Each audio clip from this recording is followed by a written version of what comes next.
Well, today on Pastors on Porn, I want to talk about this question. Are pastors creating a shame culture? Well, last episode, I asked the question if pastors are creating a porn culture, and that was based on some of my thinking about the podcast, The Rise and Fall of Mars Hill, and in particular, that episode, What We Do to Women. And then in that episode, I said, I think we are very much creating a porn culture when we as pastors speak only from the vantage point of men, and we treat women as either the sexual servants of men or a threat to our sexual purity or our marriage. And any of those things that are, if they're embedded in our philosophy, our theology, our approach to women, I think very much do lead to creating something akin to a porn culture in our church.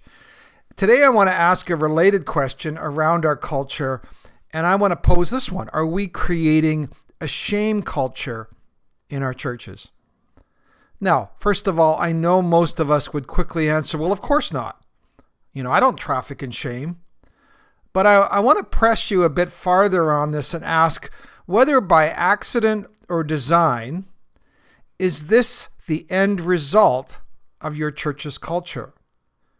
Most of us would realize that sometimes we can end up with results that we don't intend, where the results are maybe the inadvertent result of something, and we go, oh, okay, I guess our system is producing what it's been perfectly designed for in this way.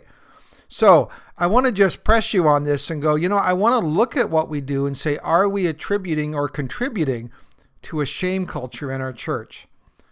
Well, let me do a little bit of explaining here. And first of all, it's important to give a quick definition of shame. Just the one that we often hear about is shame is the underlying belief that I am flawed, a bad or defective person, rather than a person who at times does flawed, bad, or sinful things. Some people go, well, I don't have a problem with the word shame because, scriptures at times, Paul, for example, uses the word shame. So it's not something we should forget completely. As an example, in 1 Corinthians 6:5, Paul says, I say this to shame you. Is it possible that there is nobody among you wise enough to judge a dispute among believers? Now, of course, in that situation, he was referring to a lawsuit between different believers, and Paul was just saying, I cannot believe what you guys are doing and the witness you're giving to the community that you're in because of this disagreement, this legal disagreement. I say this to shame you. So some people argue for that word in maybe a redeemed way. So then we would maybe say it this way. There is a difference between shame, healthy shame, and toxic shame. And so whether or not you want to parse out differences between shame, or you just want to say there's shame and there's guilt, I think most of us would recognize there's a difference between seeing shame wrapped around our identity versus shame wrapped around our behavior. Now, and before we get into some of the ways I think we may intentionally or unintentionally traffic in shame, I do want to ask this question. Why is shame a toxic thing? Or why is toxic shame a toxic thing? And why is it a counterproductive or even a negative thing? Now, the godfather of sexual addiction theory was a man by the name of Patrick Carnes, and he made this observation. He said the engine behind the sexual addiction cycle is shame. Now, I think most of us would know, any of us who struggle with porn, for example, would know shame on the back end. The feeling of shame when we've fallen off the wagon or we've binged on porn. And we'd all know that feels definitely like shame feelings. The self-loathing, I can't believe I've done it again. How could God forgive me? Some of these kind of things. But Patrick Carnes here is actually saying something different. He's not talking about it just on the back end of acting out. He is saying that shame is the enabler or even the precursor of our acting out impulses and behaviors. So you go, well, how does that work? And this is how I get my head around it. When I feel, I have feelings of shame for any reason, I tend to distance myself or isolate myself from those around me. If people knew me as I really was, I don't measure up. I need to hide aspects of my behavior. And when I begin to isolate in those negative emotions, then I reach for anything to medicate those negative feelings, which, are ironically the very behaviors which introduce some of those shame, feelings into my life. So, Patrick Carnes would say, what actually shame can lead us into greater and greater addictive patterns in our life. Jay Stringer, in his book Unwanted, he takes it even a step further, where he proposes that in many incidences, shame is actually the goal of why we work, why we misbehave, or why we look at porn, or participate in other unwanted sexual behaviors. You go, shame is the goal? Why would I actually have the goal of shame? Well, to follow his line of thinking, when we act out, and I'm maybe butchering what he's trying to say, but when we act out, we do so to return to the core truth that we believe about ourselves, that we are unworthy, bad human beings, and our behavior both reinforces this and actually provides a certain safety and comfort that this is our core truth. Once again, this is who I am. Now, all of that's pretty heady stuff, but I know this. When I feel shame, I feel demoralized. When I feel shame, I lose hope. When I feel shame, I am less likely to reach out for help. Shame doesn't inspire me to change. It just makes me feel heavy and hopeless.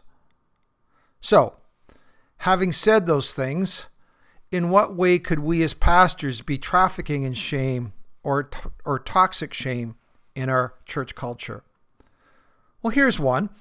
The phrase or the belief that God turns his back on me when I sin. When I grew up, I heard this regularly. God can't look on sin,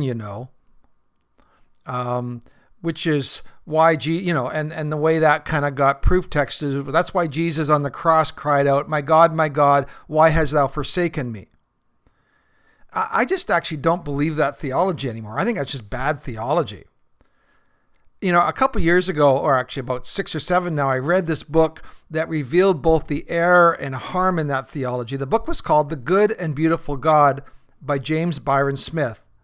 And he spoke about how God's posture towards me was always one where he was facing towards me, calling me, inviting me back to him. Now, yes, it's true that my sin, especially the ones that I intentionally engage in, obscure the sweetness of my relationship with him, the harmony, the sense of fellowship. But that's the result of me turning away from God, not God turning away from me. God never turns away from me. God never abandons me. That whole psalm, God even, wherever I go, God is. Even if I'm in the middle of a porn binge, God is right there with me. He's not hiding his face from the screen. He's always there beckoning me back. Now, will God in his love discipline me as a loving father?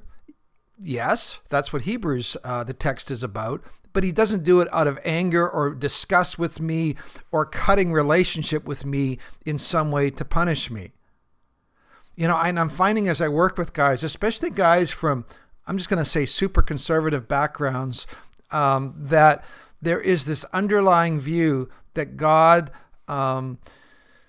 is disgusted with us. God is profoundly disappointed with us. It's almost like we're on God's last nerve, and God is just waiting to judge us.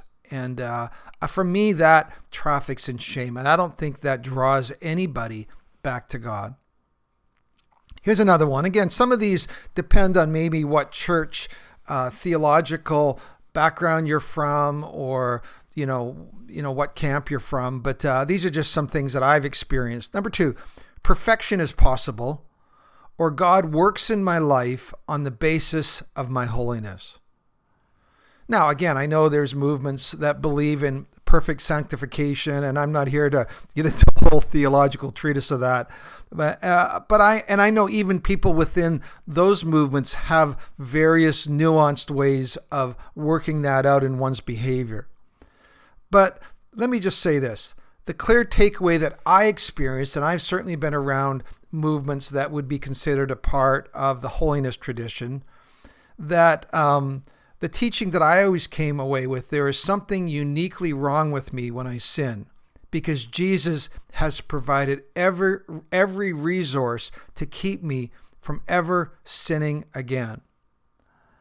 And there's absolutely no excuse. And in that sense, it's very much that perfectionist or triumphalist view that I'm a saint and how would I dare ever sin again? And it just leaves me, again, isolated going, you're right, I am a schmuck. I'm a schmuck at every level. Why would I want to go to a dinner for schmucks, so to speak?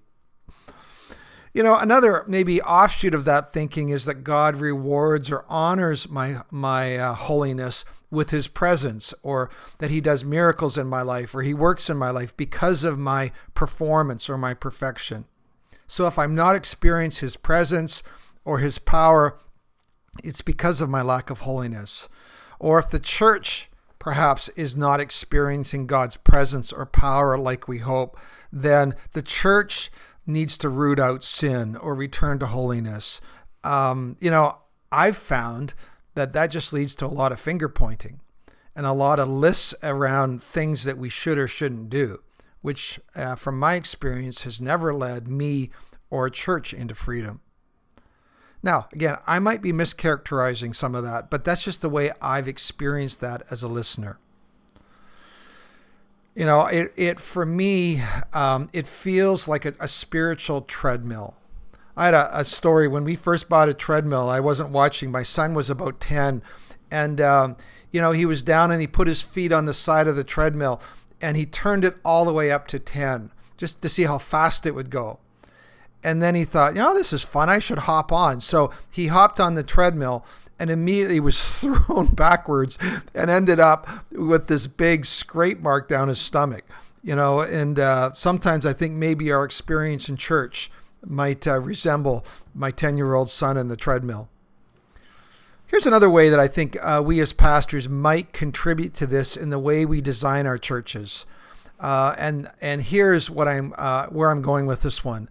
The way the church tells us that we help one another is to hold each other's feet to the fire.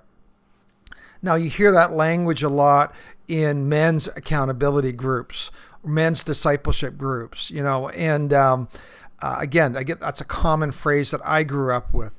And it's kind of based on the premise that we just need to make one another feel horrible about our weekly behavior, and that will somehow cause us to pull ourselves up by the bootstraps, or somehow when we feel bad about our behavior, it will shame us into better behavior.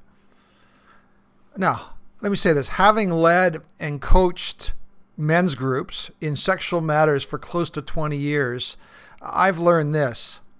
If feeling bad about our behaviors was the catalyst for change, most of us would have changed many years ago. All we do in that scenario is we drive men underground, or we cause them to hide or minimize what they did.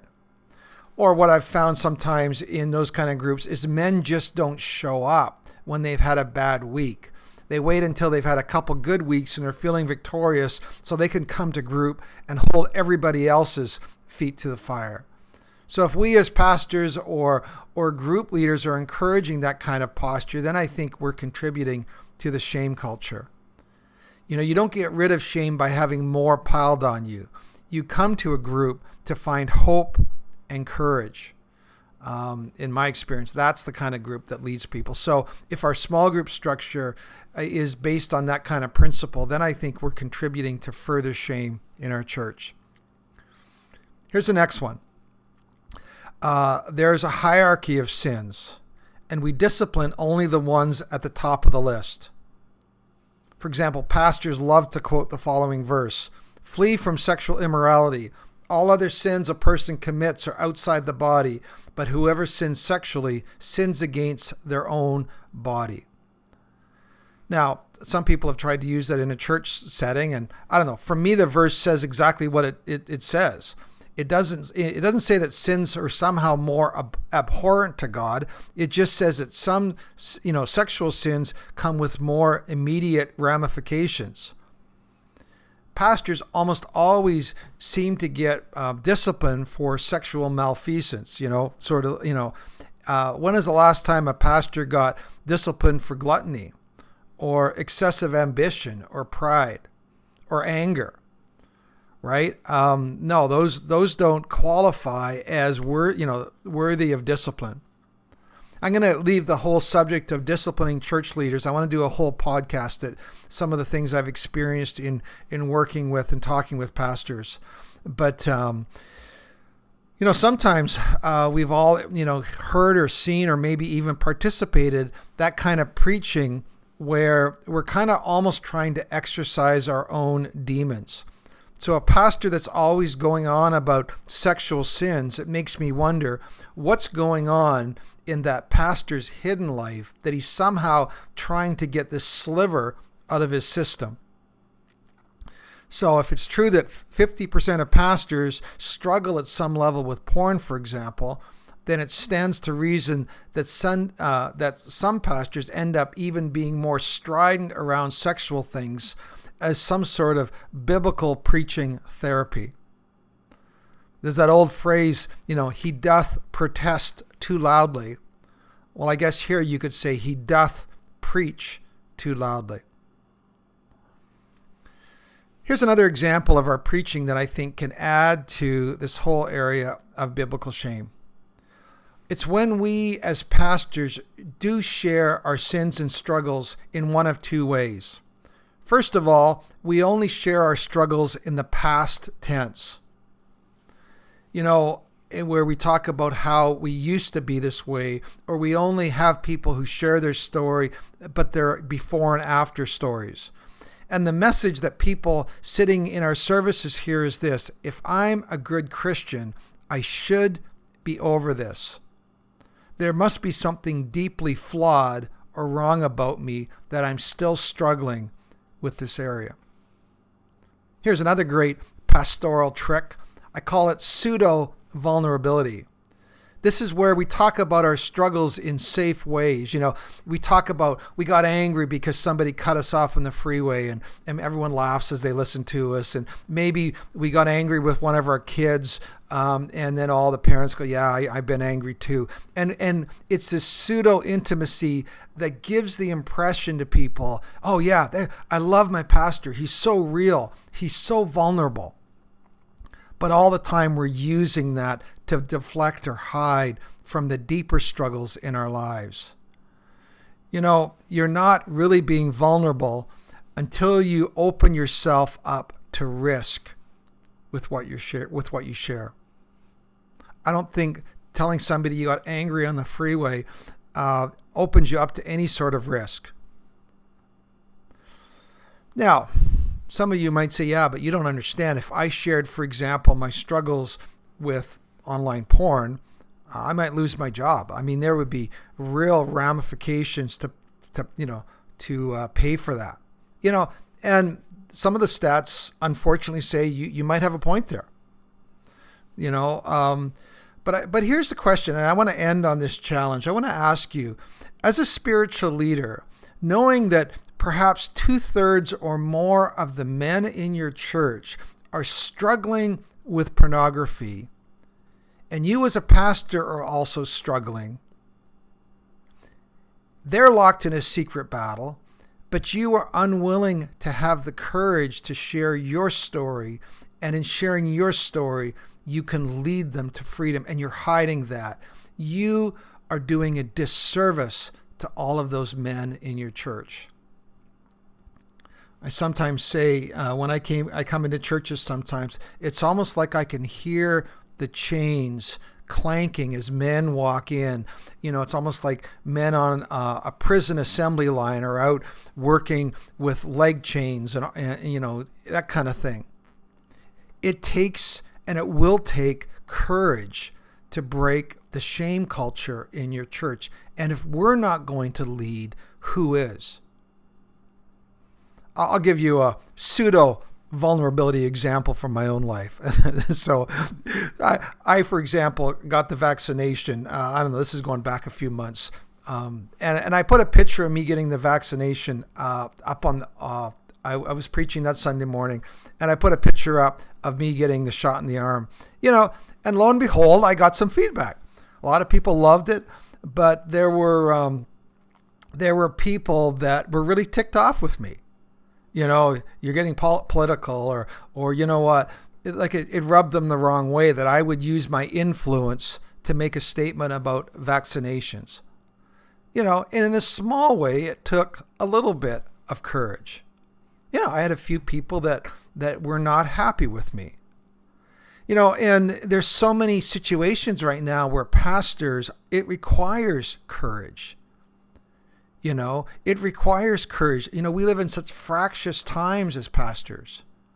A good friend of mine was working at Johns Hopkins University in Baltimore, a Canadian guy, and he's a white guy, and he was in a church of white and black people, and he went to this small group that had, men and women in it, and white, and African American people in his group.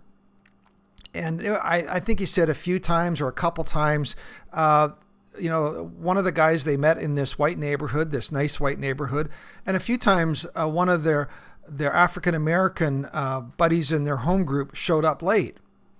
And my buddy was saying, like, what's up? And the guy would say, well, it's just DWB. And, my Canadian friend goes, well, what's DWB? Driving while black. He says, this is a white neighborhood. When I, as a black person, drive into this neighborhood, it's more likely than not, I'm going to be stopped. I'm going to be pulled over. I'm going to be questioned. If you, as an example, as a pastor, speak into some of the experience of what it's like to be an African American in a church in the U.S., now that's stepping up the courage even more, because those are not popular issues. It takes courage. But many of us as pastors are going, you know what? At some level, I do have to take courage if I'm going to be true to my calling as a spiritual leader. Well, I'm just making the case that at some level and in some way, to be true to your calling, you need to lead and be vulnerable with what's going on in your life.